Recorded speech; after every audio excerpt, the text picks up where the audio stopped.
NAC9 news में आप सभी का स्वागत है। मैं आपके साथ शिवांगी। चलिए नजर डालते हैं देश दुनिया की कुछ बड़ी खबरों पर। सुप्रीम कोर्ट ने बिहार में विशेष मतदाता पुनरीक्षण प्रक्रिया की वैधता पर 7 अक्टूबर को अंतिम दलीलें सुनने की तारीख तय की है। जस्टिस सूर्यकांत और जस्टिस जॉय माल्या बागची की पीठ ने कहा कि भारत निर्वाचन आयोग एक संवैधानिक संस्था के रूप में SIR प्रक्रिया में कानून और नियमों का पालन कर रहा है। हालांकि यदि प्रक्रिया में कोई अवैधता पाई गई तो इसे रद्द कर दिया जाएगा। कोर्ट ने स्पष्ट किया कि इस मुद्दे पर टुकड़ों में राय नहीं दी जाएगी और अंतिम फैसला पूरे भारत पर लागू होगा। शिवसेना नेता संजय राउत ने दावा किया कि Bharat Pakistan Asia cup match में 1.5 लाख करोड़ रुपए का सट्टा हुआ, जिसमें 25,000 करोड़ रुपए पाकिस्तान पहुंचे। उन्होंने कहा कि PCB को 1,000 करोड़ रुपए की कमाई हुई जो भारत के खिलाफ इस्तेमाल हो सकती है। राउत ने भारतीय खिलाड़ियों के हाथ न मिलाने को BCCI का नाटक बताया। भारत पाक तनाव के बीच मैच आयोजन पर सवाल उठाते हुए उन्होंने सरकार से जवाब मांगा।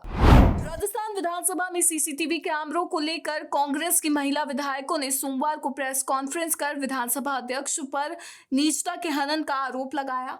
अनूपगढ़ विधायक शिमला नायक और भोपालगढ़ विधायक गीता बर्बर ने कहा कि विधानसभा में 9 कैमरों के अलावा 2 अतिरिक्त कैमरे लगाए गए हैं जिनका कंट्रोल और रिकॉर्डिंग की जानकारी नहीं दी गई।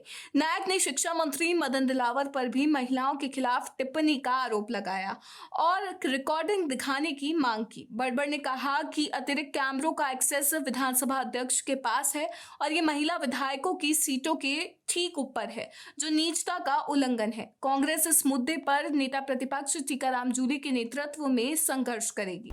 महाराष्ट्र सरकार ने सभी विभागों और मंत्रालयों को निर्देश दिया है कि उनकी वेबसाइट का मुख्य पृष्ठ मराठी में होना अनिवार्य है। वेबसाइट का डिजाइन और नेमिंग प्रोटोकॉल भी एक समान होगा, जिसमें government.in डोमेन जरूरी है।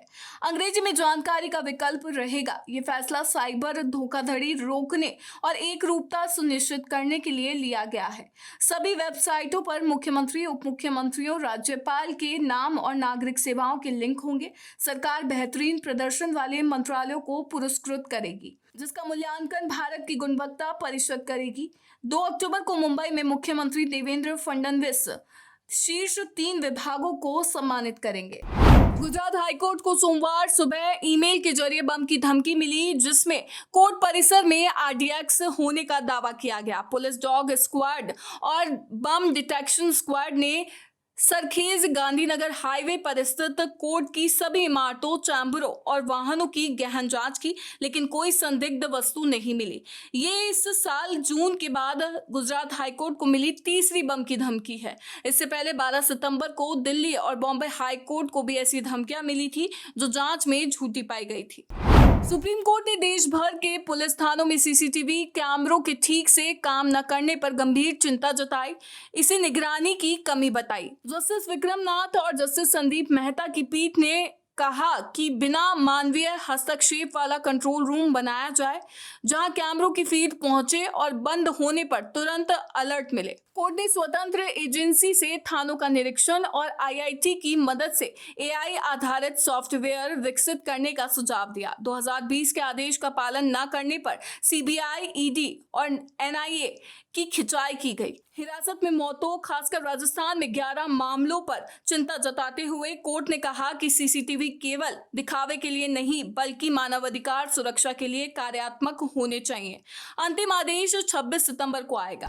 प्रधानमंत्री नरेंद्र मोदी के 75वें जन्मदिन पर 17 सितंबर से शुरू होने वाले सेवा पखवाड़े में दिल्ली सरकार दिव्यांगों और बुजुर्गों के लिए 3 नए केंद्र शुरू करेगी। तिमारपुर में 13.42 करोड़ रुपए की लागत से दृष्टि बाधित छात्राओं के लिए अटल दृष्टि छात्रावास, 96 छात्राओं की क्षमता।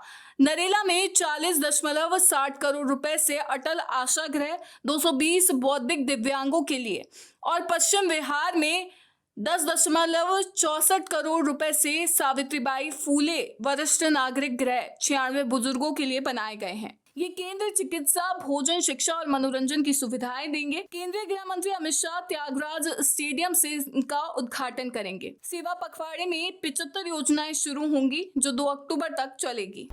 अमेरिका ने यूक्रेन युद्ध को वित्तपोषित करने के आरोप में भारत पर 50% टैरिफ लगा दिया है। राष्ट्रपति ट्रंप ने भारत के रूसी तेल आयात को रूसी युद्ध मशीन को फंडिंग बताते हुए 25% अतिरिक्त शुल्क लगाया।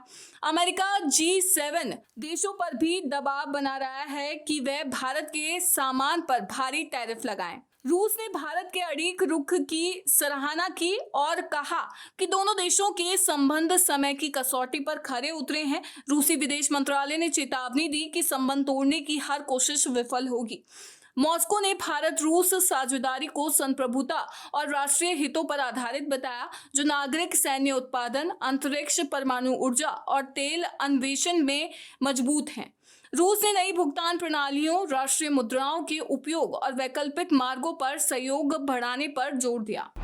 दुबई में खेले गए एशिया कप मैच में भारतीय क्रिकेट टीम ने पाकिस्तान को हराकर शानदार जीत दर्ज की। मैच के बाद भारतीय खिलाड़ियों ने पाकिस्तानी टीम से पारंपरिक हैंडशेक से इनकार कर दिया। विपक्षी दलों, खासकर शिवसेना, कांग्रेस ने मैच का बहिष्कार करने की मांग की थी और केंद्र सरकार की आलोचना की थी। हालांकि कर्नाटक के कांग्रेस विधायक ने पार्टी लाइन से हटकर कहा कि खेल और राजनीति को अलग रखना चाहिए। केंद्रीय मंत्री किरेन रिजिजू ने स्पष्ट किया कि द्विपक्षीय मैच नहीं बल्कि बहुराष्ट्रीय टूर्नामेंट का हिस्सा है। उन्होंने कहा कि ऐसे टूर्नामेंट में हिस्सा न लेने से भारत को ही नुकसान होगा। पूर्व भारतीय क्रिकेटर सुरेश रैना ने स्पोर्ट्स चैनल से बातचीत में कहा कि एशिया कप 2025 में पाकिस्तान के खिलाफ कोई भी भारतीय खिलाड़ी खेलना नहीं चाहता था। उन्होंने दावा किया कि खिलाड़ी बीसीसीआई के फैसले के कारण मजबूरी में खेले, क्योंकि बोर्ड ने टूर्नामेंट में हिस्सा लेने का निर्णय ले लिया था। रैना ने कहा, अगर कप्तान सूर्य कुमार यादव और टीम से व्यक्तिगत राय ली जाती तो वह ना कहते। मुझे अफसोस है कि भारत ने पाकिस्तान के खिलाफ खेला। ये बयान भारत पाक मैच के बहिष्कार की मांगों के बीच आया है, जहां टीम ने जीत के बाद हाथ न मिलाने का फैसला लिया था। NSE9 न्यूज में फिलहाल इतना ही। आगे की खबरों से अपडेट रहने के लिए बने रहिए NSE9 न्यूज के साथ। नमस्कार।